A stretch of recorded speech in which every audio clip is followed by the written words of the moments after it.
মুসলমানের কণ্ঠে এখন শুধু জয় বাংলা জয় বাংলা, আল্লাহ তার একটা পীর নাই। এমন মানুষ সমাজে আছে না নাই? এই ব্যাপারে কইতে গেলে তো দিবেন মামলা দিয়া ঢোকায়, তো দেন না, 2 বার করেছি এখনো তো হ্যাট্রিক করি নাই।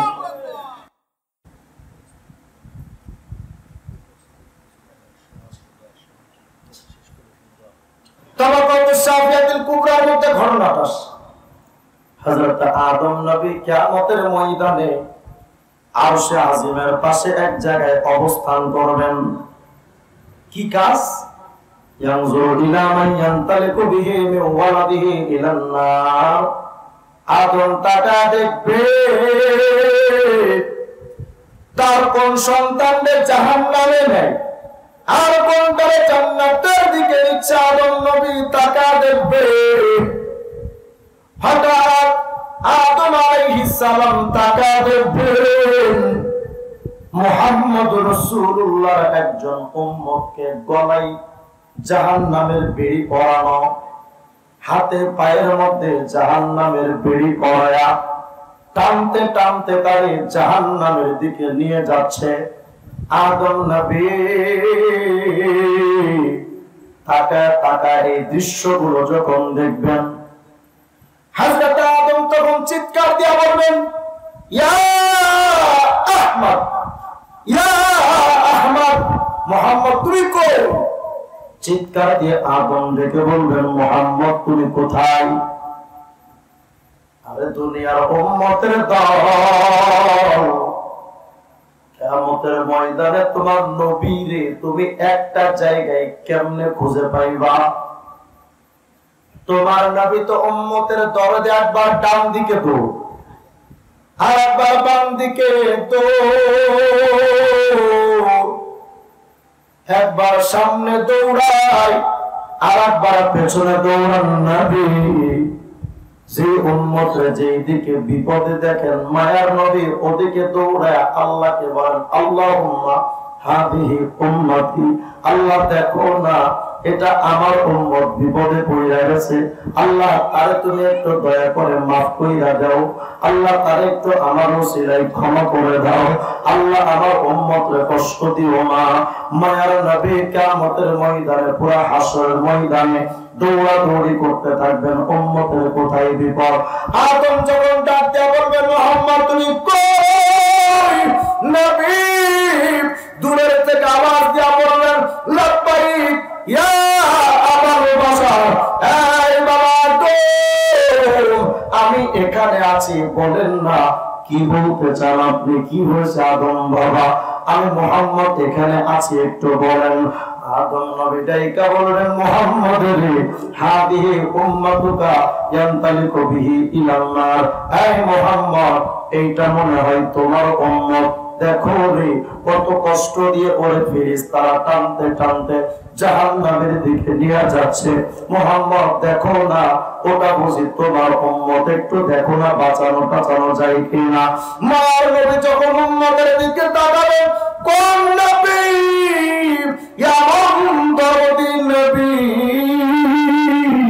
যেই নবী দুনিয়াতে রাত্রবেলা অনেক সময় উম্মতের দরদে ঘুমাইতে পারতেন না, জান্নাতুল বাকিতে গিয়া ফাতিমা ইয়াকুলু ইয়া রাব্বি উম্মতি, সাজিদা ইয়াকুলু ইয়া রাব্বি উম্মতি। মায়া নবী উম্মতের মায়া ঘুমাইতে পারতেন না। গভীর রাত্রে ঘুম থেকে শোয়া থেকে উঠা জান্নাতুল বাকির কবরস্থানে যায় একবার দাঁড়াইয়া একবার সিজদায় গিয়া আল্লাহরে বলতেন, আল্লাহ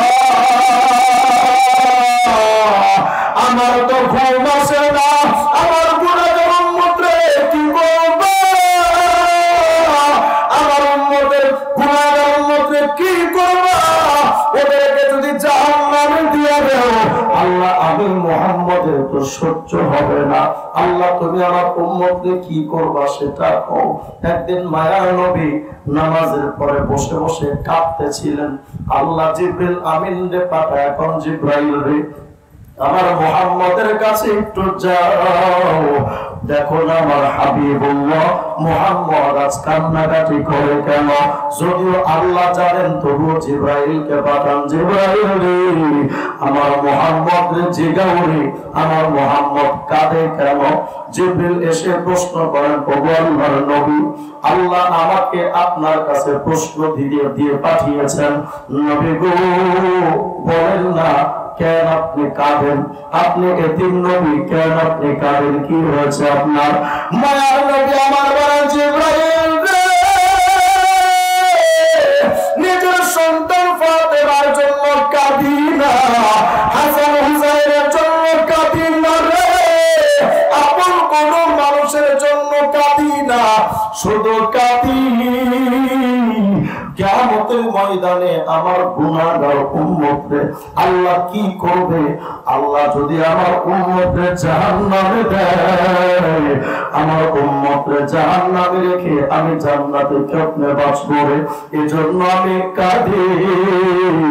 আমার উম্মতের কি হবে? জিবরিল তুমি আল্লাহর জিজ্ঞাসা না। আল্লাহ বলেন, মুহাম্মদ রে তুমি আর কাঁদো না, তোমার চোখের থেকে আর পানি ঝরেও না। ওরা মুহাম্মদ কান্না বন্ধ করো, আমি আল্লাহ সিদ্ধান্ত জানাই দিলাম, কিয়ামতের ময়দানে আপনার উম্মতের জাহান্নামে দিয়া আমি আল্লাহ আপনার অপমান করব না। সুবহানাল্লাহ বলেন না? রাওয়ায়াতের মধ্যে আছে, মায়ার নবী এক সময় একটা জায়গায় দাঁড়িয়েছিলেন, হঠাৎ করে একটা মানুষ হরিণের শিকার করে নবীর পাশে দিয়ে যাচ্ছিলেন, হঠাৎ করে হরিণটার জবান খুলে গেছে। ইমাম যাহাবী রাহমাতুল্লাহ আলাইহি তার কিতাব আল কাউলুল বাদিয়ের মধ্যে ঘটনাটা লিখেছেন, হরিণটা যখন নবীর পাশে দিয়ে যায়, হরিণের জবান খুলে গেছে, আর হরিণ ডাইকা নবীরে ডাইকা বলে, আল্লাহর নবী আমি এমন এক হতভাগা হরিণী, ও পয়গম্বর আমার বাচ্চা হয়েছে, বাচ্চাগুলো আমার স্তনের দুধ পান করে, নবী গো আমার বাচ্চাগুলো ক্ষুধার্ত, অথচ এই লোকটা আমাকে শিকার করে নিয়ে আসে, নবী আপনি তার একটু বলেন না, আপনি তার একটু বলেন যেন আমার একটু ছেড়ে দেয়। নবী আমি কথা দিলাম, এই লোকটা ছেড়ে যদি দেয়, আল্লাহর নবীকে প্রশ্ন করা হয়, নবীকে প্রশ্ন করা হয়, ওগো নবী যদি হরিণটাকে ছেড়ে দেই, ও যদি না আসে কি করবেন? আল্লাহর নবী জিজ্ঞেস করলেন, হরিণের যদি তোমার আমি অনুমতি দিয়া ছেড়ে দেওয়ার বন্দোবস্ত করি, আর যদি তুমি ফিরে না আসো কি হবে বলো? হরিণে ডেকে বলেন, আল্লাহর নবী গো আমি আপনার কাছে ওয়াদা দিলাম, ঠিক আমার বাচ্চাদেরকে দুধ পান করায়া আমি আবার এই লোকটার কাছে ফিরে আসবো। ওগো নবী যদি আমি ফিরে না আসি, আপনার নাম শুনে কেউ যদি দরুদ না পড়ে, ওই লোকটার উপর আল্লাহ যেমন অভিসম্পাত করেন নবী,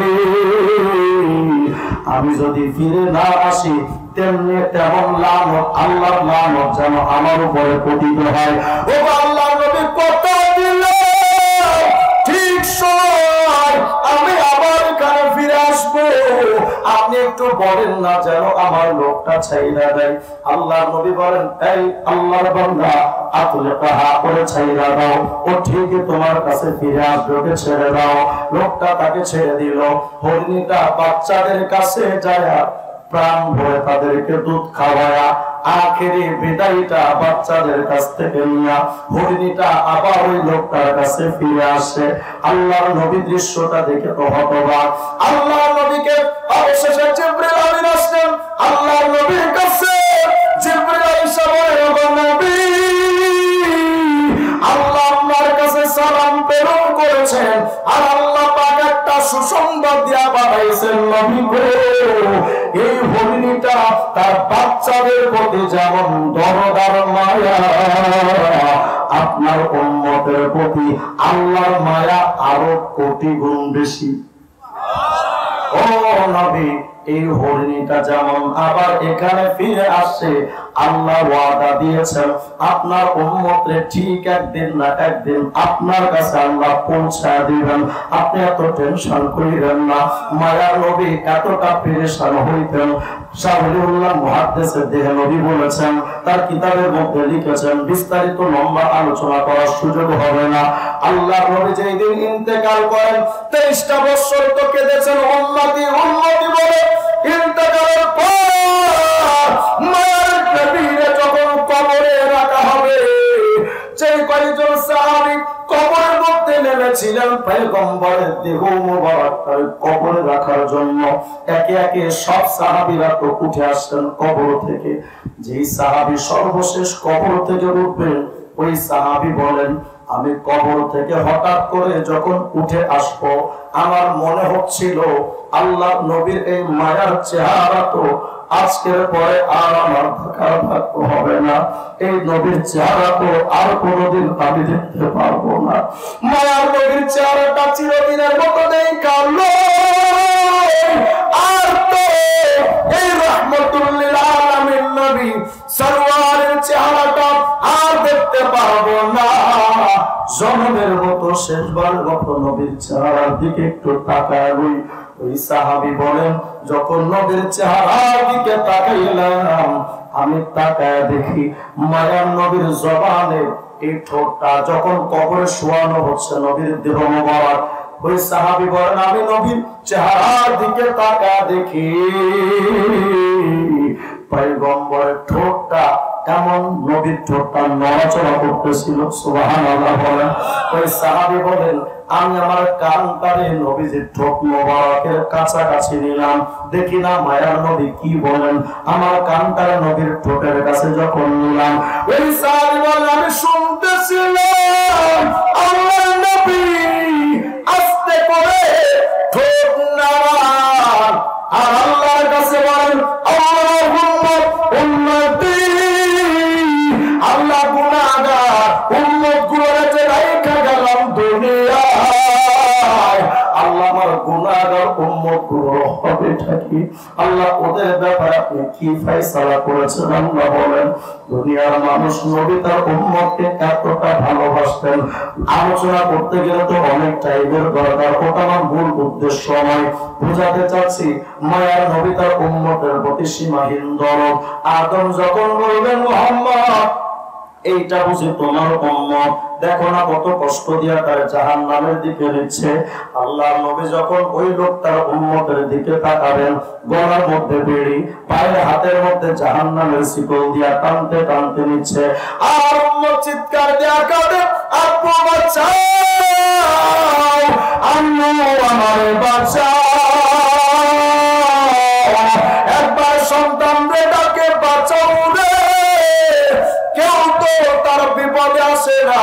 উম্মতে এত কঠিন দুর্দশার সময়ে উম্মত বারবার চিৎকার দিয়ে ডাকতেছিল, কে আসলে আমার একটু বাঁচাও, কিন্তু লোকটার কাছে তো কেউ যায় না।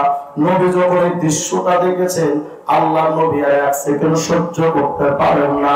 পয়গম্বর আরবের সাহাবী হযরত আব্দুল্লাহ ইবনে আমর বলেন, নবী যখন উম্মতের কঠিন অবস্থাটা যখন তাকা দেখবেন, আল্লাহর নবী ফাশাদ্দাল মিজার এদিক তাকান, নবীজি তার লুঙ্গির মধ্যে এমন করে শক্ত করে একটা গিট্ট দিবেন, ওয়া আহরাউ ফি আতারিল মালাইকা, এবং ফেরেশতার পেছনে উম্মতের দিকে লক্ষ্য কইরা লুঙ্গিতে একটা শক্ত গিট্ট দিয়া উম্মতের পেছনে দৌড়, এই ফেরেশতা ওটা আমার উম্মত কই নিয়া যাও, আমার উম্মতের জাহান্নামে নিও না, আমি নবী আমার উম্মতের জাহান্নামে নিলে আমি কেমনে সহ্য করব রে, খবরদার একটু দাঁড়াও রে, আমার উম্মতের জাহান্নামের দিকে নিও না। ফেরেশতারা ডাইকা বলেন, নবী নাহনু শিদাদুল গিলাজুল্লাযিনা লা নাসিল্লাহ মা'নুমার, ও নবী আমরা তো আল্লাহর পক্ষ থেকে আদিষ্ট, আল্লাহ যা বলেন এর বিরুদ্ধে যেতে পারি না, আল্লাহ যা আমাদের নির্দেশ করেন এর বাইরে কোনো ফরমান মানতে পারি না। নবী গো, আজকে কিয়ামতে শুধু আল্লাহর বিধান চলে, আর কোনো বিধান চলে না। যা বলার আপনি আল্লাহকে বলেন। আল্লাহ যদি হুকুম করেন তবেই তো আমরা আল্লাহর হুকুমের বললাম। নবী যা বলার আল্লাহকে আপনি বলেন। আল্লাহর নবী যখন দেখবেন ফালাম্মা ঈসা নবী মিনাল মালাইকা, ফেরেশতা থেকে যখন নবী নৈরাশ হয়ে যাবেন, কাবাজা আলা লিহিয়াতিহি বিয়াদিহিল ইউসরা, এবারে বাম হাত দিয়া মায়ার নবী তার দাড়ি মোবারকটা এভাবে শক্ত করে ধরবেন। ওয়া ওয়াস্তাকবালাল আরশা বিওয়াজহিহি, এভাবে দাড়িটা ধরে আরশ আযীমের দিকে তাকাইয়া আল্লাহর নবী আল্লাহকে লক্ষ্য করে বলবেন, ও আল্লাহ, আপনি না দুনিয়াতে একদিন আমারে বলছিলেন আমার উম্মতরে আপনি কষ্ট দিয়া জাহান্নামী বানায়া আমারে আপনি অপমান করবেন না। তো আল্লাহটা কি দেখছি, আমার উম্মতরে কত কষ্ট দিয়া তোমার ফেরেশতারা জাহান্নামের দিকে নিয়ে যায়। আল্লাহ, আমার উম্মতরে কত কষ্ট দিয়া তোমার ফেরেশতারা জাহান্নামে নেয়। আমি এত কষ্ট করে আশা লইয়া আপনার ফেরেশতাদের কাছে দৌড়া গেলাম, ফেরেশতারা আমার ফিরা দিছে। আজকে কিয়ামতের ময়দানে আমার উম্মতরে যদি জাহান্নামে দাও আমি কেমনে সহ্য করতে পারি? আল্লাহ তুমি ক্ষমা। আল্লাহ আমার উম্মতরে একটু ভিক্ষা দাও। আল্লাহ আমার উম্মতরে আমার কাছে ভিক্ষা দাও। আমার সুপারিশের ওসিলায় আমার উম্মতরে মাফ করে দাও। আল্লাহ নবী যখন এ ধরনের কথা যখন বলে আরশ আজিমের দিকে এভাবে তাকায় যখন কাঁদতে থাকবেন, আল্লাহ তখন আর এক সেকেন্ড দেরি করবেন না, সাথে সাথে আন্নাদা মিন তাহতিল আরশি আতি ও মুহাম্মাদা, সাথে সাথে আরশ আজিম থেকে একটা আওয়াজ আসবে, এই ফেরেশতারা থামো, আমার মুহাম্মাদের উম্মতকে জাহান্নামের দিকে নিয়ে আমার দাঁড়াও। আরে আমার নবী মুহাম্মদ আজকে কিয়ামতের ময়দানে যা যা বলবে সব কথাগুলো আজকে তোরা মেনে নিবি। দাঁড়া, আজকে কিয়ামতে আমি আল্লাহর কথা যেমন মানবি আমার নবী মুহাম্মদের কথা তেমন মানা লাগবে। সুবহানাল্লাহ। ওকে দিয়া ফেরেশতা সহ আবার মিজানের পাল্লার কাছে যাবেন, যায়া নেকির পাল্লায় নেকি চাপানো, গুনার পাল্লায় গুনাহ চাপানো। আল্লাহর নবী মিজানের নেকির পাল্লার পাশে দাঁড়ানো, উম্মত মিজানের সামনে দাঁড়ানো। যখন বলবেন এই ফেরেশতারা আমল নামাটা আবার একটু ওজন দাও, আমি নবী আমার উম্মতের আমলটা একটু তাকায় দেখবো, একটু ওজন দাও তো দেখি। ফেরেশতারা যখন ওজন দিবে, আল্লাহর নবী তো মিজান নেকির পাল্লার কাছে ডান পাশের পাল্লার কাছে দাঁড়াও। আল্লাহর নবী যখন তাকা দেখবে নেকির পাল্লা তো ঠিকই উপরে উঠে গেছে, গুনার পাল্লা ভারী হয়ে গেছে, কি সর্বনাশ, ও তো আবার জাহান্নামে যাবে। উম্মত তো মনে মনে ভাবছিল যেহেতু একবার বেঁচে গেছি আর বুঝি জাহান্নামে যাওয়া লাগবে না। উম্মত একটা আশা পেয়েছিল, কিন্তু আবার যখন তাকায়া দেখে নেকির পাল্লা হালকা গুনার পাল্লা ভারী, উম্মত তো বুঝে ফেলবে এই যে আবার আমার জাহান্নামের দিকে নিবে। মায়ার নবী তার নেকির পাল্লার কাছে দাঁড়ায়, নবীও ততক্ষণ পর্যন্ত তারে কম না যে তুমি টেনশন কইরো না আমি তোমার নবী। নবী তখনও পর্যন্ত পরিচয় দেন না, কারণ নবী তো পেরেশানিতে আছে, উম্মতের কি হবে, উম্মতের কি হবে। আল্লাহ নবী মিজানের পাল্লার কাছে দাঁড়ায়, নেকির পাল্লা হালকা গুনার পাল্লাটা ভারী। উম্মত আবার থরথর করে কাঁপতে শুরু করেছে, এই বুঝি আবার জাহান্নামে গেলাম না, এই বুঝি আবার জাহান্নামে হয়ে গেলাম। উম্মত থরথর থরথর করে কাঁপতে থাকবে। মায়ার নবী নেকির পাল্লার কাছে চুপটি মেরে দাঁড়িয়ে থাকবেন। আল্লাহর নবী বলেন, শোনো রে, ওই সময় আমি কি করব জানো? ফাউখরিজু বিতাকাতাম মিন হুজজাতিকাল আনমিলা, এরকম আঙ্গুলের মতো একটা কাগজ। আল্লাহ নবী বলেন এমন আঙ্গুলের মতো একটা কাগজ আমার লুঙ্গির গিট্টুর ভেতর থেকে বের করব, ওই কাগজটা লইয়া আমার উম্মতের নেকির পাল্লার উপর চাপায় দেব। আওয়াজ দিয়া বলেন আল্লাহু আকবার। আমি যখন আমার কাগজটা নেকির পাল্লায় চাপাবো, আমার উম্মতের নেকির পাল্লাটা মুহূর্তের ভেতরে উপর থেকে নিচের দিকে নাইমা যাবে, গুনার পাল্লাটা হালকা হয়ে যাবে। ফেরেশতারা সাথে সাথে চিৎকার দিয়ে উঠবে, আয় আয় সাইদা ওয়া সাইদা জাদ্দুহু ওয়া থাকুরাত মাওয়াজিনুহু ইনতালিকু বিহি ইলাল জান্নাহ। আয় ফেরেশতারা দেখ দেখ দেখ কি ভাগ্যবান উম্মত, কত কপাল ভালো এই উম্মতের। একটু আগে ছিল এ লোকটার নেকির পাল্লা হালকা, গুনার পাল্লা ছিল ভারী, অত ছিল জাহান্নামে। কি কপালটা ভালো এই উম্মতের, তাকা ফেরেশতা এখন তো তার গুনার পাল্লাটা হালকা, নেকির পাল্লাটা ভারী হয়ে গেছে। ওরে দেরি করিস না, এই উম্মতরে তাড়াতাড়ি ধর, ওরে জান্নাতে ঢোকা। সুবহানাল্লাহ। এবার ফেরেশতারা উম্মতের হাতটা ধরবে, ধরে উম্মতরে টানতে টানতে জান্নাতের দিকে নিয়ে যাবে। উম্মতের তখন তো ভাবসা বাইরা যাবে, আমি তখন জান্নাতে, আমার কে ধরে? উম্মত এখন বলবে, এই ফেরেশতারা থামেন মিয়া, কি সমস্যা? আমি এখন জান্নাতে যাবো না। সুবহানাল্লাহ। কি কোন আপনি জান্নাতে যাবেন না? জাহান্নাম থেকে যখন আমি ফিরেছি, এত সহজে আমি জান্নাতে যাব না, কিছু কাজ আছে। কি কাজ? হ্যাঁ ফেরেশতা, যেই দিন তোমরা আমার জাহান্নামের দিকে, যেই দিন তোমরা নিয়ে যাচ্ছিলা, তোমাদের হাতে পায়ে ধরেছিলাম, বাঁচাও। কই তোমরা তো আমার প্রতি দয়া করো নাই। এরা ফেরেশতা, ওই সময় যখন বিপদে পড়ছিলাম, আব্বু আম্মু বলে চিৎকার দিয়ে দিয়ে দয়া ভিক্ষা চেয়েছিলাম, কই আমার বাপও তো আসে নাই, আমার মাও তো আমার সাহায্য করতে আসে নাই, আমার সন্তানটারে এত কষ্ট করে বড় করে আসছিলাম রে, কই আমার সন্তানটাও তো আমার কাছে আসে নাই। ফেরেশতা, এখন আমি জান্নাতি হয়ে গেলাম কার জন্য? যে মানুষটার উসিলায় নিশ্চিত ওই মানুষটা, তোমরা ফেরেশতা তোমাদের চাইতে উনি আমার কাছে বড় আপন। এই মানুষটা কে রে? যেই মানুষটা আমার বাপের চাইতে বড় আপন, যে মানুষটা আমার মায়ের চাইতে সন্তানের চাইতে বড় আপন, ওই মানুষটা কে রে? যার ওসিলায় আমি জাহান্নাম থেকে জান্নাতের পথিক হইলাম, ওই মানুষটারে তো চিনি না। এই ফেরেশতা একটু থামো না, এই লোকটার সাথে একটু পরিচয় পর্বটা সেরে লই। আসলে লোকটার নাম ঠিকানা তো একটু জানা দরকার, অন্তত জান্নাতে গিয়া ওনার একটু খুঁজে দেখা করব। যার ওসিলায় এত নিয়ামত পাইলাম, ওই মানুষের সাথে পরিচয় না হয়ে জান্নাতে কেমনে যায়? ফেরেশতা, তোমরা আমার হাতটা একটু ছাড়ো। উম্মত এবার হাতটা ছাড়ায়া মায়ার নবীর সামনে গিয়া দাঁড়াবে। আল্লাহর নবীও দাঁড়ানো, উম্মত দাঁড়ানো, একদম মুখোমুখি অবস্থা।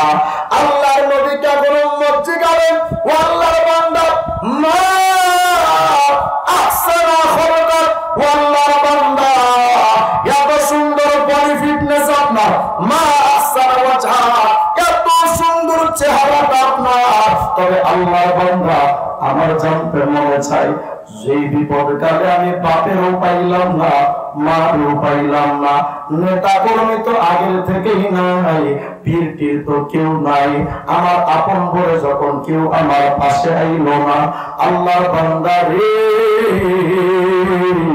ওই কঠিন মুহূর্তে যে আপনি আমার পাশে আসলেন, আমার সাহায্য করার জন্য পাশে এসে দাঁড়াইলেন, আমি জানতে চাই আল্লাহর বান্দা আপনার নামটা কি, আপনার বাড়িটা কই, বাবার নামটা কি, কোথায় আপনার ঠিকানা?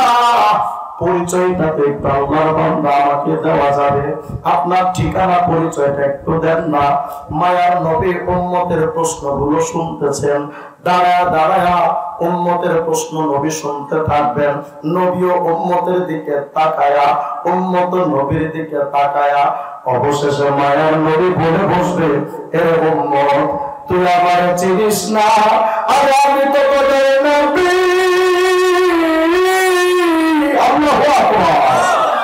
আমি তো বলেছি রহমতুল লিল আলামিন, সরওয়ার তো বিশ্ব নবী। আর উম্মত, তুই আমার চিনিস না, দুনিয়ার মানুষ একটু ভাবেন তো, উম্মতার নবীর মধ্যে যখন দেখার মোয়ানাটা কোলাকুলিটা যখন হবে, ওই কোলাকুলিটা না জানে কত আনন্দময়, ওটা না জানে কত সুখময়। এবার উম্মত নবীরে বলবে, নবী সবই তো বুঝলাম, তবে একটা কথা জানতে চাই, যে কথাটার জন্য এত লম্বা ঘটনা, যে আমলটার জন্য আপনাদেরকে শুনাইলাম, ওই কথাটা এখন শোনেন। উম্মত তখন জিজ্ঞেস করবেন, আল্লাহর নবী আপনি যে এত উপকার আমার করেছেন, এত দরদ মাখা মন নিয়ে আছে আপনি আমার কাছে এসে হাজির হলেন, আল্লাহর বান্দা জানতে চাই নবী গো, ওই যে কাগজটা মিজানের পাল্লায় চাপিয়ে দিয়েছিলেন, ওই কাগজের মধ্যে এমন কি লেখা ছিল যে লেখার কারণে আমার মিজানের পাল্লাটা ভারী হয়ে গেল, যে মিজানের পাল্লাটা যে আমলের ওজন সহ্য করতে পারে নাই, ওই আমলটা কি? আল্লাহর নবী আবার একটু জানা ওই আমলটা কি? মায়ার নবী তখন দাঁড়িয়ে বলবেন, আয় হাদিহি সালাতুকাল্লাতি কুনতা তুসাল্লি আলাইহা ফিদ দুনিয়া, ওই যে দুনিয়াতে একবার দুরূদ শরীফ পড়ছিলা, ওইটাই লেখা চাপা আছে। দুনিয়ার মানুষ সে ভাবে একবার দুরূদ যদি এত বড় ফজিলত বয়ে আনে, প্রতিদিন ঘুমানোর সময় যদি 300 বার করে দুরূদ শরীফ পড়ে ঘুমান, জীবনটা কতই না আলোকময়। একবার দুরূদ শরীফ পড়লে যদি এত বিরাট ফজিলত হয়, প্রতিদিন সকাল সন্ধ্যা যদি 100 বার করে দুরূদ শরীফ পড়তে পারেন, কতই না ফায়দা হয়। একবার সুবহানাল্লাহ, আলহামদুলিল্লাহ, আল্লাহু আকবার, লা ইলাহা ইল্লাল্লাহ, এক সেকেন্ডের আমলে যদি এত বিরাট বড় বড় নেকি হয়, প্রতিদিন যদি 100-200 বার করে এই আমলগুলো করা যেত, কতই না ভালো হতো। তা আমরা তো টাইম পাই না, আমরা আকিস বিড়ি খাওয়ার টাইম ঠিকই পাই, সুদ ঘুষ খাওয়ার টাইম ঠিকই পাই, কিন্তু জিকিরের টাইম আমাদের হয়। আজকে থেকে একটু নিয়ত করা যাবে যে আমরা এই আমলগুলো নিয়মিত করবো ইনশাআল্লাহ, করবো তো ইনশাআল্লাহ। বলেন না মহব্বতে সুবহানাল্লাহ। মনোযোগ যদি থাকে তো ইন্টারভিউ চলছে, জবাব দেন। জমিন আসমানের মাঝের টোটালি খালি জায়গাটা নেকি দ্বারা ভরে যাবে, যেন কি বললে পুরা দুনিয়া বিক্রি করা চাইতে মূল্যবান নেকি হবে, যেন কি বললে 7 তবক জমিন আসমানের চাইতে ভারী নেকি হবে, যেন কোন কালেমার জিকির। পুরা মিজানের পাল্লার অর্ধেকটা নেকি দ্বারা ভরে যাবে, যেন কি বললে। এখন প্রশ্ন হলো, হুজুর পাল্লা তো অর্ধেকটা ভরেছে, পুরাটা তো ভরে নাই। আল্লাহর নবী বলেন তাও ভরবে, কি করলে? কয় 1 সেকেন্ডের আমল। সুবহানাল্লাহ। আল্লাহর নবীরা প্রশ্ন করেন, পয়গম্বর ওই আমলটা কি? আল্লাহর নবী বলেন, শুনো, আলহামদুলিল্লাহ তামলাউল মিজান। আমার কোন উম্মত যদি শুধুমাত্র একটা বার আলহামদুলিল্লাহ যদি কয়, পুরা মিজানের পাল্লাটা নেকি দ্বারা পয়গম্বর হয়ে যায়। বলেন সুবহানাল্লাহ, আলহামদুলিল্লাহ, আল্লাহু আকবার, লা ইলাহা ইল্লাল্লাহ, লা ইলাহা ইল্লাল্লাহ, লা ইলাহা ইল্লাল্লাহ, লা ইলাহা ইল্লাল্লাহ, লা ইলাহা ইল্লাল্লাহ, লা ইলাহা ইল্লাল্লাহ। আল্লাহু আকবার। তাহলে বলেন তো জিকির করবেন কার? না না, কোন বাবার, মাজার, জয় বাংলা, জয় শ্রীরাম, জিকির হবে কার? কিছুদিন আগে নারায়ণগঞ্জে এক নেতার মুখে শুনলাম, আমি জয় বাংলা বলতে বলতে যেন মরে যায়। শুধু মহিলা দেখ, তারপরে আমরা সাংবাদিক পালামো তোর কবরে যে ঠেলা কি।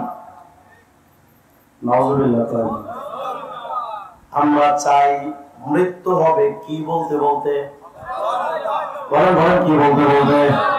যারা কয় মরণের সময় কণ্ঠে জয় বাংলা চায়, আমি বলি ওদেরকেও শয়তান চাই, ঠিকানা জান্নাত নয় পাক্কা জাহান্নাম।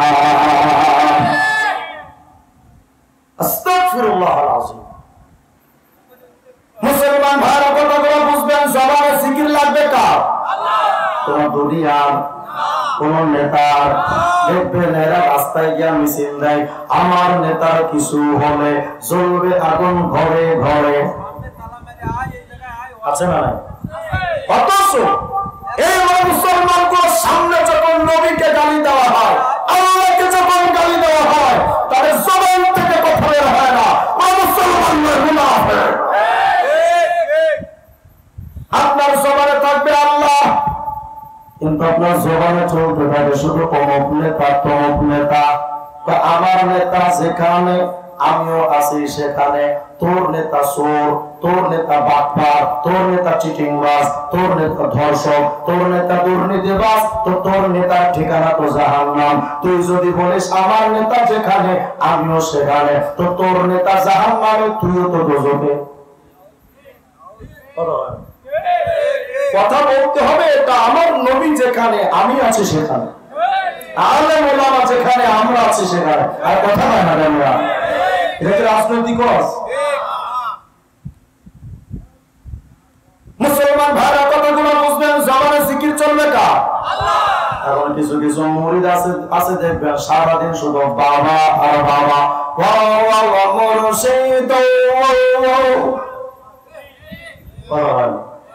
আছে না?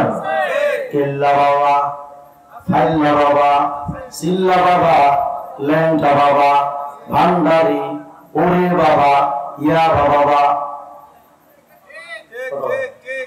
বাংলাদেশে ইয়াবা ট্যাবলেট বাবার যেমন অভাব নাই, পীর বাবার অভাব নাই। আমি কিন্তু পীর বিরোধী না, আমি পীরের বলি।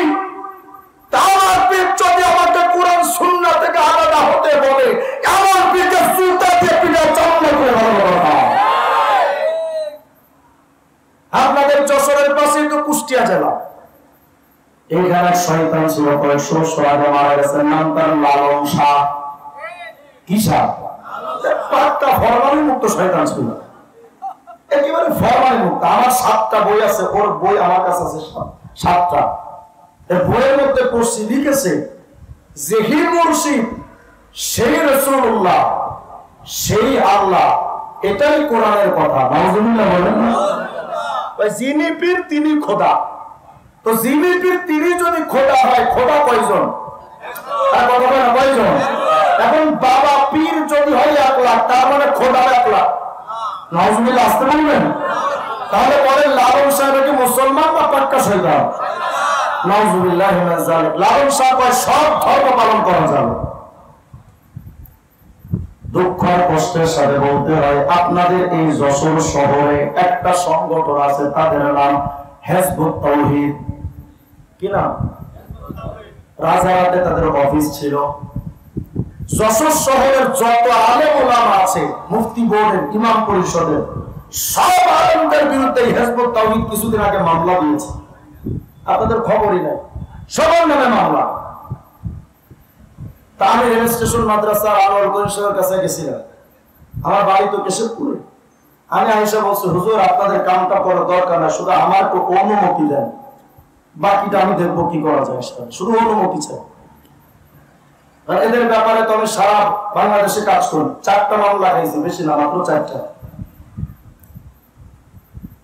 এই হিজবুত তাওহীদের বক্তব্য হলো যে হিজবুত তাওহীদের সদস্যদের মর্যাদা নবী রাসূলের চেয়ে বেশি। নাউজুবিল্লাহ আসতে বলবেন আপনারা? হিজবুত তাওহীদ কয় রামকৃষ্ণ, রামচন্দ্র, যুধিষ্ঠির, ননু, বুদ্ধদেব এরা সবাই আল্লাহর নবী। ওই হিন্দুদের বেদ, রামায়ণ, গীতা, ত্রিপিটক, মহাভারত এগুলো সব কুরআনের মতো আসমানি সত্য কিতাব। ওদেরকে দিন 13 বার করে জুতা দিয়ে পিটানো দরকার নেই। যদি এদিকে কোনদিন হিজবুত তাওহীদের সদস্য আসে, কোনো কথা কইবেন না, ভূমিকা ছাড়া জুতা দিয়ে পিটাবেন, কোনো আলোচনা হবে না, ডাইরেক্ট জুতা দিয়ে পিটাবেন। মুসলমান ভাইরা বলেন তো, জবানে জিকির চলবে কার? আচ্ছা মনোযোগ যদি থাকে তো এবার ইন্টারভিউ চলছে, জবাব দিবেন। জমিন আসমানের মাঝের টোটালি খালি জায়গা তার নেকি দ্বারা ভরে যাবে, কি বললে? কি বললে? পুরা জমিন আসমানের মাঝের খালি জায়গা তার নেকি দ্বারা ভরে যাবে, কি বললে? পুরা দুনিয়াটা বিক্রি করা চাইতে মূল্যবান নেকি হবে, কি বললে? বুঝে শুনে কর। স্মৃতি শক্তি যদি এতটাই দুর্বল, মেসি গোল কয়টা দেয় এটা তো ঠিক মনে থাকে, সাকিব আল হাসান কয়টা উইকেট নিছে এটাও সামদুর মনে থাকে, কিন্তু মুসলমানরা ওয়াজ শুই না যদি একটা হাদিস বিরিতে টান দিতে পারে সব শেষ, কিছু মনে হয় মনে করতেন। বলেন জমিন আসমানের মাঝে টোটালি খালি জায়গা তার নেকি দ্বারা ভরে যাবে, কি বললে? আল্লাহু আকবার বলে না, কি বললে? পুরা দুনিয়া বিক্রি করা চাইতে মূল্যবান নেকি হবে জানো, কি বললে? আলহামদুলিল্লাহ বলেন, কি বললে? পুরা 7 বছরের আসমানের চাইতে ভারী নেকি হবে কোন কালেমার জিকির? পুরা মিজানের অর্ধেকটা নেকি দিয়া ভরে যাবে, কি বললে? সুবহানাল্লাহ বলেন, কি বললে? পুরা মিজানের পাল্লাটা নেকি দ্বারা ভরে যাবে, কি বললে? ইনশাআল্লাহ। এবার চলেন দেখি, মিজানের পাল্লাটা ভরে গেল নেকি দিয়া, আমল করলেন তো ভরে গেছে, কিন্তু জীবনে আকাম কুকাম যা করছেন এই আকামের কারণে তো গুনার পাল্লাও ভরা। এখন প্রশ্ন হলো হুজুর, আমার যদি নেকির পাল্লাও ভরা হয় আবার গুনার পাল্লাও যদি ভরা হয়, ফাকাইফা আদখুলুল জান্নাত, তো জান্নাতে যাব কেমনে? জান্নাতে যেতে তো নেকির পাল্লাটা ভারী হওয়া লাগবে, কিন্তু মিজানের নেকির পাল্লা যদি ভরা হয়, গুনার পাল্লাও যদি ভরা হয়, জান্নাতে যাব কেমনে? ইমাম ফখরুদ্দিন রাজি তাফসীরে রাজিতে একটা 1 সেকেন্ডের আমলের কথা বলেছেন।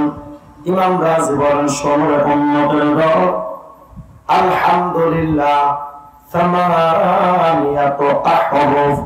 ইমাম রাজি বলেন, শোনো আলহামদুলিল্লাহর মধ্যে 8টা হরফ আছে। বলেন কয়টা? বলেন না, বলেন না, কয়টা? আলিফ লাম হা মিম দাল লাম লাম হা, কয়টা? ইমাম রাজি বলেন, জানো ওয়া আবওয়াবুল জান্নাতি সামানিয়া, আলহামদুলিল্লাহ হরফ যেমন 8টা, জান্নাতের দরজাও কিন্তু 8টা। সুবহানাল্লাহ। ইমাম রাজি বলেন, শোনো ফামান ক্বালা হাদিহি সামানিয়া আন সাফা'i কলবিহি ইস্তাহাক্কা সামানিয়াতা আবওয়াবিল জান্নাহ।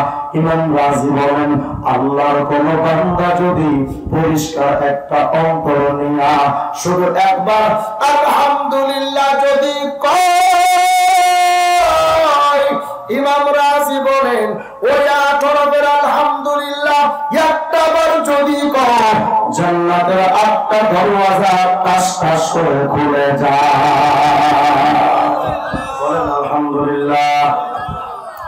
এখন প্রশ্ন আরেকটা, যুজুত তাও বুঝলাম, নেকির পাল্লাও ভরা গুনার পাল্লাও ভরা, আলহামদুলিল্লাহ বললে জান্নাত বুঝলাম, কিন্তু হুজুর ব্যাপারটা যদি এমন হয় যেমন নেকির পাল্লা ভারী গুনার পাল্লাটা হালকা, মানে নেকি কম গুনাহ বেশি, বুঝতেছেন কথা? নেকি কম গুনাহ বেশি, তো জান্নাতে যাব কেমনে? এটার জন্য ছোট্ট একটা ঘটনা শোনেন, হাদিসের ঘটনা। গতানুগতিক ধারার কোন মাহফিল যদি মনে করেন তাহলে এটা ভুল হবে। বিশেষ করে আমাদের এই যশোর, এদিকে সাতক্ষীরা, ঝিনাইদহ, চুয়াডাঙ্গা, নড়াইল, এই সাইডটা আমার বাড়ি যদিও কেশবপুরে, থাকি ঢাকা, কিন্তু এদিকে আমি বয়ানে ইচ্ছা করে আসি না। কেন আসি না জানেন? এই দিকের শ্রোতাদের ওয়াজের রুচি নাই। কি নাই? রুচি নাই। মানে দুনিয়ার যত আলতু ফালতু বক্তা আছে, কৌতুক করতে পারে, হাসাতে পারে, আর জারি গানের মতো একটা ঘটনা ধরতে পারে, তো বাস ফেমাস বক্তা। যে বেশি অহেতুক আলোচনা করবে সে তত বড় বক্তা। আমি বলতেছি না আমি বিরাট বড় বক্তা, ইয়াজুবিল্লাহ। আমি এইদিকে প্রত্যেকটা মাহফিলে এটা বলি, আলেম না তারে বক্তা বানায় ভাইরাল হয়েছে তো বক্তার স্টেজে বসিয়ে দিয়েছে, কৌতুক করে। এলেম কালাম কিছুই নাই, বোম মারলেও কোরআন হাদিস বাইর হবে না, এগুলো ধরে ধরে বড় বড় স্টেজে প্যান্ডেল স্টেজে বসাচ্ছে। ফলাফল কি? এই এলাকার মানুষ ওয়াজ শুইনা ঘোড়ার ডিম পায়। কি পায়? ঘোড়ার ডিম পায়। আমি আপনাদের অগ্রিম বলে নিচ্ছি, অহেতুক টাইম লস করা এটা আমার স্বভাব না। যতটা আলোচনা হবে চেষ্টা করব কোরআন সুন্নাহ থেকে কিছু আলোচনা আপনাদের সামনে দেওয়া, বাকি আপনাদেরও বসতে হবে কোরআন সুন্নাহর একজন ছাত্র হিসেবে। যদি এটাকে একটা ক্লাস মনে করতে পারি আমরা, যে আমরা কোরআন সুন্নাহর একটা ক্লাসে বসেছি, তাহলে আশা করি আমি আপনাদের কিছু দিতে পারবো, আপনারাও কিছু নিতে পারবেন। পারা যাবে না ইনশাআল্লাহ? আল্লাহ আমার ভাইদেরকে তৌফিক দান করেন। চলেন, সারা জিন্দেগি দুনিয়ার জন্য মেহনত করে দুনিয়া এতটুকু দিল, আর আখিরাতের জন্য যদি এত টাইম না, জাস্ট একটা সেকেন্ড যদি আমল করে, এক সেকেন্ড, আজকে আলোচনা হবে শুধু এক সেকেন্ডের আমল, এক সেকেন্ড আমল যদি আল্লাহর জন্য করেন, চলেন আল্লাহ আপনাকে কতটুকু দিবেন, কি সীমাহীন নাকি দিবেন, এর একটা নমুনা পেশ করুন। বাকি নমুনা পেশ করার আগে 2-3 মিনিটের ছোট্ট একটা ভূমিকা শুনেন। আমরা যে দুনিয়াতে বসবাস করছি, আমাদের মাথার উপর একটা আকাশ আছে না? এই আকাশটা কত দূর জানেন? একটা হাদিস বোঝানোর জন্য এই বিষয়গুলো আনতে হচ্ছে। এই আকাশটা কত দূর? ঢাকা থেকে যশোরের দূরত্ব প্রায় 200 কিলো। অথচ এই 200 কিলোমিটার দূরের ঢাকা এত দূর মনে হয় যে এই যশোর অঞ্চলের অনেক বয়োবৃদ্ধ আজও পর্যন্ত তিনি ঢাকা যাননি দূরত্বের কারণে। এত দূর ঢাকা, অথচ মাত্র 200 কিলোমিটার। আর বিজ্ঞান বলছে দেখো আকাশ কত দূর, ওটার হিসাব পরে। মাথার উপরে যে সূর্যটা দেখো, এই সূর্যটা কত দূর জানো? পৃথিবীর চাইতে সূর্যের দূরত্ব 200-400 কিলোমিটার নয়। বিজ্ঞান বলছে পৃথিবীর জমিন থেকে সূর্যের দূরত্ব অন্তত 15,14,00,000 কিলোমিটার। সুবহানাল্লাহ। কল্পনা করেন কত দূর সূর্য? 15,14,00,000 কিলোমিটার দূর সূর্য। এত দূরের সূর্যের আলো পৃথিবীতে যখন আগমন করে, 200 কিলোমিটার ঢাকার দূরত্ব পাড়ি দিতে মিনিমাম 3 ঘন্টা টাইম লাগবে, বেশিও লাগবে। আর বিজ্ঞান বলে 200-500-1000 কিলোমিটার নয়, 15,14,00,000 কিলোমিটার দূরের সূর্যের আলো পৃথিবীর দিকে যে রওনা হয় সকালবেলা, এত দূরের সূর্যের আলো পৃথিবীতে এসে পৌঁছতে আলো টাইম নেয় মাত্র 8 মিনিট 20 সেকেন্ড। 200 কিলোমিটার দূরের রাস্তা যেতে টাইম লাগলো 3-4 ঘন্টা, আর 15,14,00,000 কিলোমিটার সূর্যের আলো পৃথিবীতে আসতে টাইম লাগলো মাত্র 8 মিনিট 20 সেকেন্ড। আন্দাজ করেন তাহলে আলো কত দ্রুত বেগে চলে? বিজ্ঞান বলে আলো প্রতি সেকেন্ডে 3 লক্ষ কিলোমিটার দূরে যায় প্রতি সেকেন্ডে। এত দূরে সূর্য, তারপর সময় লাগে মাত্র 8 মিনিট। বিজ্ঞান বলে দেখো মেসি 87 এর কেন্দ্রে অবস্থিত এক গহ্বরের নাম কৃষ্ণ বিবর বা ব্ল্যাক হোল। মাঝখানে তো কালপুরুষ নিহারিকায় যেতে টাইম লাগে আলোর গতিতে 1500 বছর। আমরা যে মিল্কি ওয়ে গ্যালাক্সিতে বসবাস করি, তার আলো পৃথিবীতে আসতে টাইম লাগে 2700 বছর। সেই কৃষ্ণ বিবর বা ব্ল্যাক হোল এত দূর, আলোর গতিতে ওই ব্ল্যাক হোলের আলো পৃথিবীতে এসে পৌঁছতে সময় লাগবে অন্তত 27,000 বছর। কত দূর ব্ল্যাক হোল? বিজ্ঞান বলে শুধু তাই নয়, আকাশে কোটি কোটি গ্যালাক্সি আছে, এর মধ্যে এক গ্যালাক্সির নাম অ্যান্ড্রোমিডা। কত দূর? বলে অ্যান্ড্রোমিডা এত দূর। তার আলো যদি পৃথিবীতে পৌঁছাতে চায় সময় লাগবে আলোর গতিতেও অন্তত 25 লক্ষ বছর। কল্পনা করেন কত দূর সেই অ্যান্ড্রোমেডা। আমি এখনো প্রথম আসমান খুঁজে পাই নাই, এর মাঝখানের সৃষ্টির নবমণ্ডলের কিছু তথ্য দিচ্ছে। গত কিছুদিন আগে আমেরিকান সংস্থা নাসার বিজ্ঞানীরা নতুন একটা তথ্য দিলেন যে পৃথিবীর চেয়ে সবচেয়ে দূরে অবস্থিত এক নক্ষত্রের নাম তার ইকারাস। কত দূর? বলে ইকারাসের আলো যদি পৃথিবীতে পৌঁছাতে চায়, যেই আলো 8 মিনিট 20 সেকেন্ডে 15 কোটি 14 লক্ষ কিলোমিটার পাড়ি দিতে পারে, এমন দ্রুতগামী আলো যদি ইকারাস থেকে পৃথিবীতে পৌঁছতে চায় সময় লাগবে অন্তত 900 কোটি বছর। সুবহানাল্লাহ বলবেন না? ভাবতেছেন আপনার আমার শ্বশুর বাড়ির খুব কাছাকাছি নাকি? আওয়াজ দিয়ে বলেন আল্লাহু আকবার। এত দূরে বিজ্ঞান চলতে চলতে দূর থেকে দূরান্তর মহাশূন্য পর্যন্ত চলে গেছে। আজ পর্যন্ত বিজ্ঞান আসমান যে কোথায়, আসমান খুঁজে পায় না। আল্লাহু আকবার। এটা আসমানের দূরত্বের কথা কইলাম। এবার শোনেন তো, এই আকাশটা কত বড় শেষ তথ্য। আমরা যে দুনিয়াতে বসবাস করি, বাংলাদেশ তো মাত্র 56,000 বর্গ মাইল। কত বিরাট বাংলাদেশ। আমি ঈদের পরদিন থেকে মাহফিল যে শুরু হয়েছে, মানিকগঞ্জ থেকে গেছি নীলফামারী, ওখান থেকে নওগাঁ, ওখান থেকে জামালপুর, ওখান থেকে সাতক্ষীরা, আজকে যশোর। মোটামুটি একটা বাংলাদেশ পাড়ি দিলাম, দেখলাম কত বিরাট এই বাংলাদেশ। অথচ মাত্র 56,000 বর্গ মাইল। 56,000 বর্গ মাইলের বাংলাদেশটা যদি এত বিরাট হয়, অথচ মানচিত্রে খুঁজেই পাওয়া যায় না।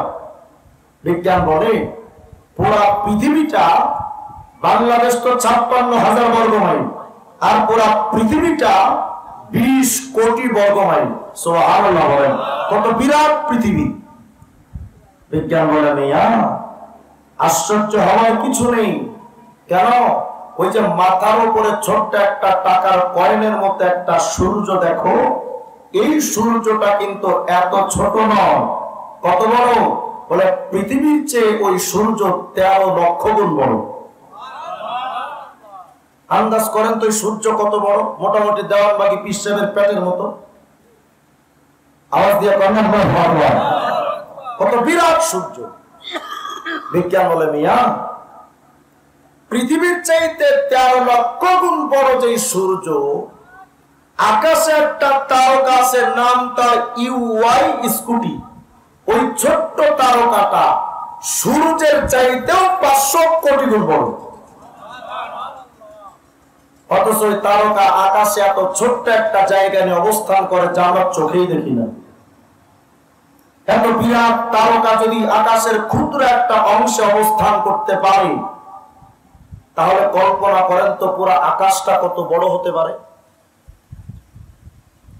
বিরাট এই আকাশ। আর দূরত্বের হিসাব আগে দিয়েছিলাম, তো এই দৈর্ঘ্য আর প্রস্থ মেলানোর পর একটু ভাবেন তো, আসমান আর জমিনের মাঝখানের যে খালি জায়গা, এই যে বিরাট শূন্য স্থান, স্পেস, খালি জায়গা, একটু কল্পনা করেন তো মোটামুটি কত বড় হতে পারে। কেন এত তথ্য দিলাম এবার শোনেন।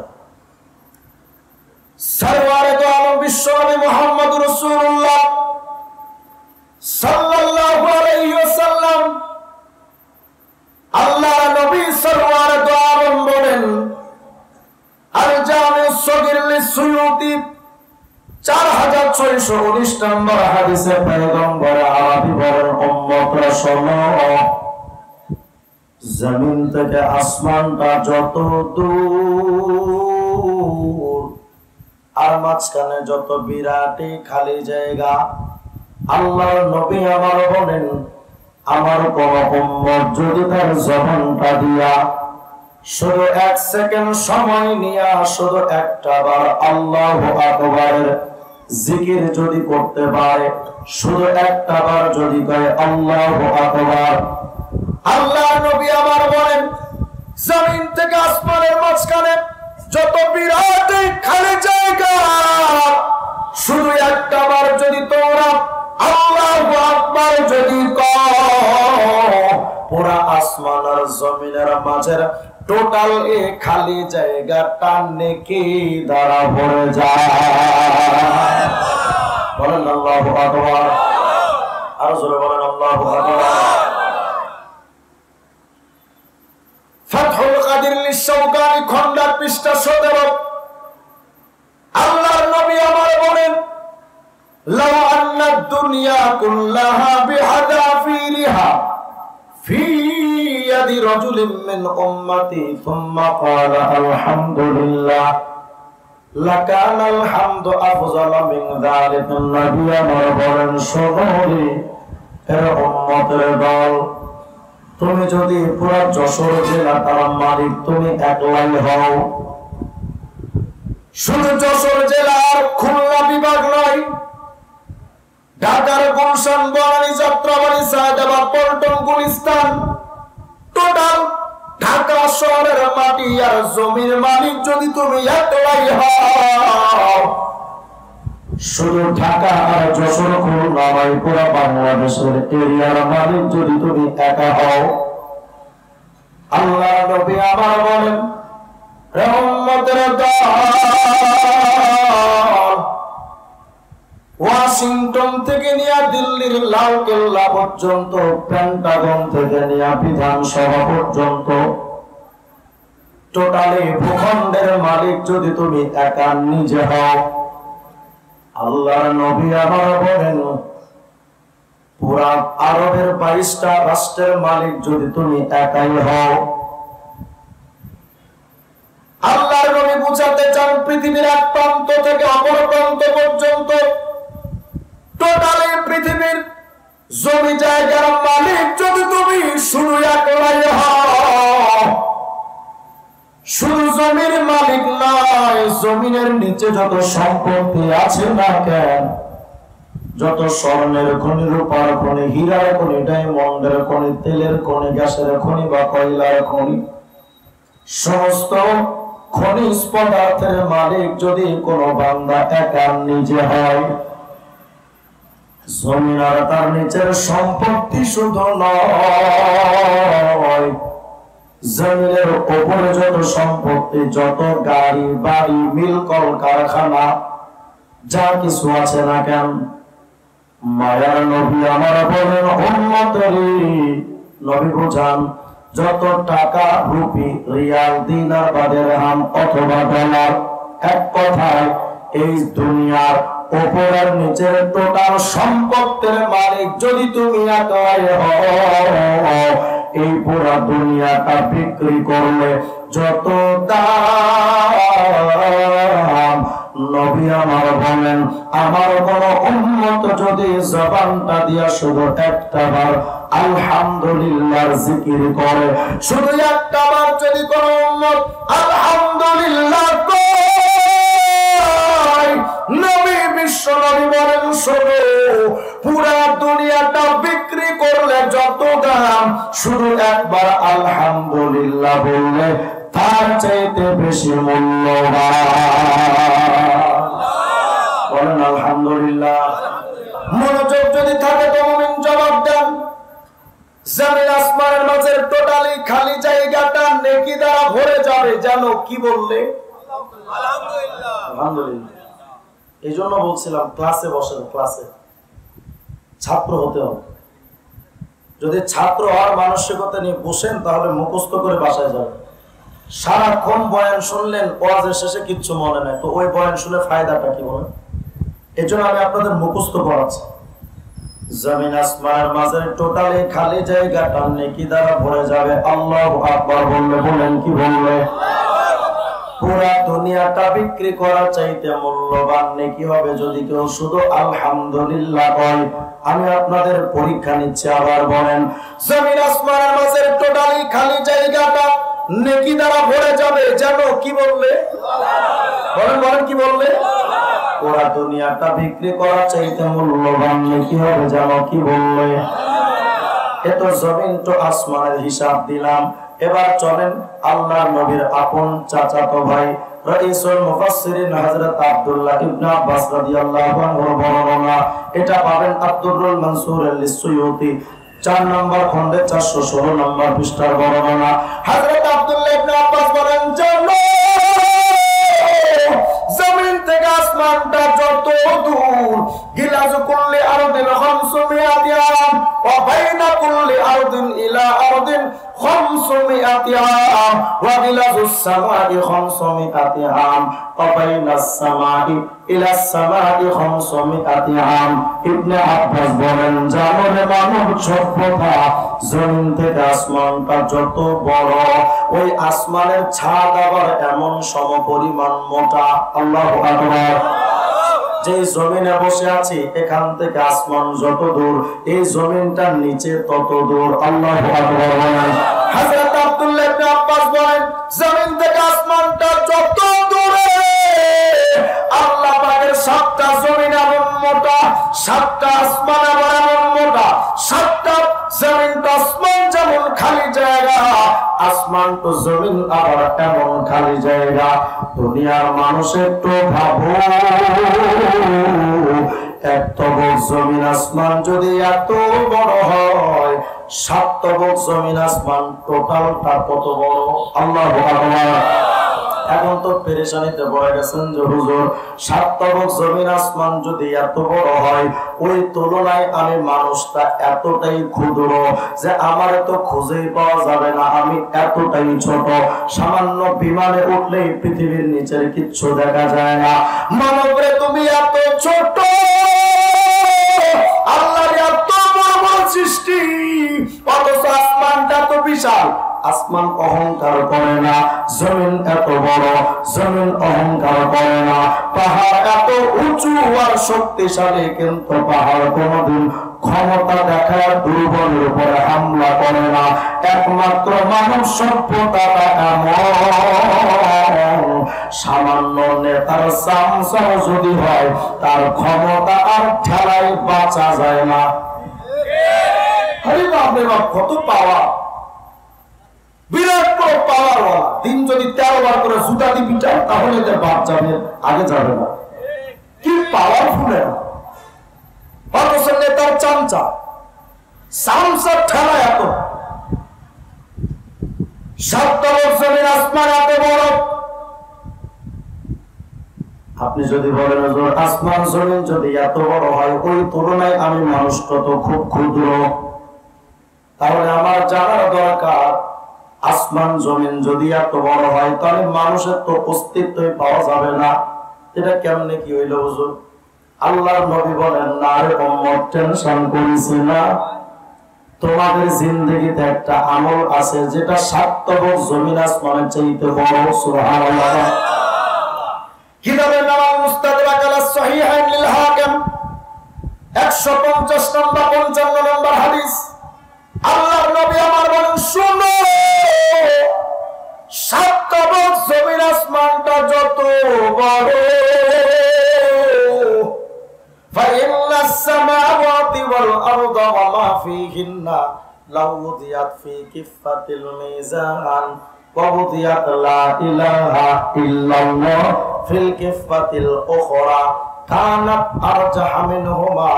নবী আমার বলেন, 7 তবক জমিন আসমানটা যদি মিজানের একটা পাল্লায় চাপা দাও, আর কালেমা তাইয়্যিবা লা ইলাহা ইল্লাল্লাহ একবার জিকিরের নেকিটা যদি মিজানের আরেকটা পাল্লায় রাখো, 7 তবক জমিন আসমানের পাল্লাটা হালকা, তোমার একবার কালেমার জিকিরের নেকির পাল্লাটা ভারী হয়ে যাবে।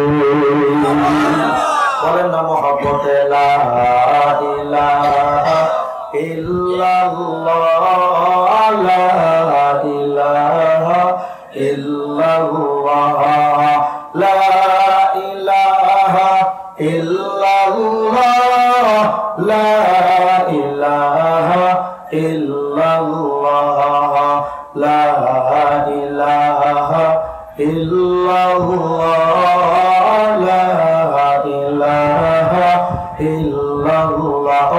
আল্লাহু আকবার। মিজানের বিশালতা। এবার চলেন তো দেখি মিজানের পাল্লাটা কত বড়। কষ্ট হচ্ছে নাকি আপনাদের? মিজানের পাল্লাটা দেখেন কত বড়। কিতাবের নাম জামিউল উলুম ওয়াল হিকাম, খণ্ড 2, পৃষ্ঠা 18। আল্লাহর নবীর সাহাবী হযরতে সালমান আল ফারসি রাদিয়াল্লাহু আনহু বলেন, শোনো উম্মত, মিজানের পাল্লাটা কত বড় জানো? ইউদাউল মিজান ইয়াউমাল কিয়ামা, কিয়ামতের ময়দানে মিজানের পাল্লাটা প্রতিস্থাপন করা হবে। এক একটা মিজানের পাল্লা এত বড়, ফালাউ উসিনা ফীহিস সামাওয়াতু ওয়াল আরদু লাওয়াসিআত আরি, সাত জমিন আসমানটাকে একত্রিত করার পর মিজানের একটা পাল্লায় যদি ঢুকায়া দেন, সাত জমিন আসমান ঢুকে যাবে, কিন্তু মিজানের পাল্লার একটা পাল্লারও পেট ভরবে না। আল্লাহু আকবার। ভাবেন তো মিজানের পাল্লা কত বড়। এত বড় মিজানের পাল্লায় 7 জমিন আসমান দিলেও যে পাল্লা ভরে না, আপনারা মানলে কি যদি ওই পাল্লায় রাখা হয় খুঁজে পাওয়া যাবে? কথা হয় না। আমাদের আমল কি? আরে বাপরে বাপ, 55 বছর হাফিজ বিড়ি, এরপরে কোন রকম 5 বছর তাবলীগ তুবলীগে যায়, একটু আমল টামল বেলা শেষ। এই আমল যদি ওই মিজানের পাল্লার কাছে না হয় তো খুঁজেই পাওয়া যাবে না, তাইলে আমল করে লাভ কি? হ্যাঁ, এই পেরেশানি একদিন দাউদ নবীর হয়েছিল। তাফসীরে রুহুল মাআনি, খণ্ড 17, পৃষ্ঠা 54 বর্ণনা। হযরত দাউদ আলাইহিস সালাম বলেন, শোনো রে উম্মত, হযরত দাউদ একদিন আল্লাহকে বলেন, মায়ার রব, এত বড় যদি মিজানের পাল্লাটা হয়, ইয়া ইলাহি মানিল্লাযী ইয়াকদিরু আইয়ামলা কিফাতাহু হাসানা, ও মিজানের পাল্লাটা যদি এত বড় হয়, যার মধ্যে 7 জমিন আসমান দিলেই খুঁজে পাওয়া যায় না, এত বড় মিজানের পাল্লায় আমার নেকি দিলে, এমন কোন নেকি দিলে ওই মিজানের পাল্লাটা ভরে যাবে, এমন নেককার তো আমি দাউদ নবীর চোখে চোখে কাউকে পড়ে না, এমন বড় নেককারটা তো আমি খুঁজেই পাই না। আমাদের নবী বলেন, সুসংবাদ উম্মতে মুহাম্মাদির সুসংবাদ না, এত বড় নেককার দাউদ নবী খুঁজে পাই না। আমাদের জামির ভাইয়ের এক ভাগিনা সবাই উদ্যোগ নিয়ে মাহফিলটা আয়োজন করেছে। আচ্ছা বলেন তো, এই যে মানুষগুলো মাহফিলের আয়োজন করলো, ওদের দুনিয়ার কোনো লাভ আছে? কথা বলেন, দুনিয়ার কোনো লাভ আছে? এই আয়োজনটা কেন করছে? আপনাদেরকে একটু দিন শিখানো, আপনাদেরকে একটু আমল শেখানো, তাই তো? আচ্ছা বলেন তো, এখানে যারা আপনারা আসছেন, এসে আপনাদের লস হয়েছে না লাভ হয়েছে? যদি লাভ হয়, এই মাহফিলটা প্রত্যেক বছর হোক, চান না আপনারা? সবাই চান? যদি চেয়ে থাকেন, যারা এই মাহফিলের আয়োজন করেছেন তাদের তো একটু উৎসাহ দেওয়া দরকার, দরকার আছে না? তারা কি শুধু এই আমল করবে, তারা এই দায়িত্ব পালন করবে? আপনাদের কোনো দায়িত্ব কি নাই? অবশ্যই দায়িত্ব আছে। অতএব আমি আপনাদের